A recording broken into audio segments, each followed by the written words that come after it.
chaសាច់ជ្រូកស្ពៃតឿជាមួយនឹងការ៉ុតថ្ងៃនេះមកលេងចាន់មុខតកែបងប្អូនអើយតោះមុននឹងបានហូរឆ្អិនទៅមើលបិទធ្វើជាមួយខ្ញុំតអរគ្នាណាបងប្អូនសម្រាប់តែបងប្អូនក៏ដូចតែខ្ញុំដែរមករៀបចំឆាហ្នឹងគឺតែហាន់សាច់ជ្រូកចិញ្ចាំខ្ទឹមហើយបន្ទាប់មកគឺទៅលាងបន្លែបងប្អូនលាងបន្លែរួចហើយគឺចាប់ផ្ដើមបំពងខ្ទឹមឲ្យឡើងក្រហមហើយបានដាក់សាច់ចូលហើយបងប្អូន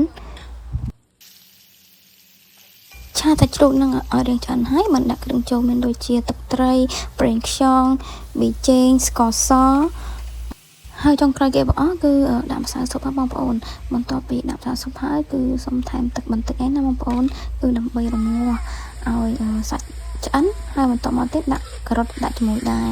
ពួកអីការ៉ុតជាបន្លែដែរក៏រលួយដាក់រងាស់ជាមួយសាច់រងាស់សាច់ជ្រូកឲ្យឆ្អិនហើយសម្រាប់ការ៉ុតវិញគឺរងាស់ឲ្យទន់ឆ្អិនល្មមដែរហើយបន្ទាប់មកគឺភ្លក់ដោយសាររៀងស្ទើរគ្រឿងបងប្អូនខ្ញុំដាក់ថែមស្ករពីងចូលបន្តិចហើយ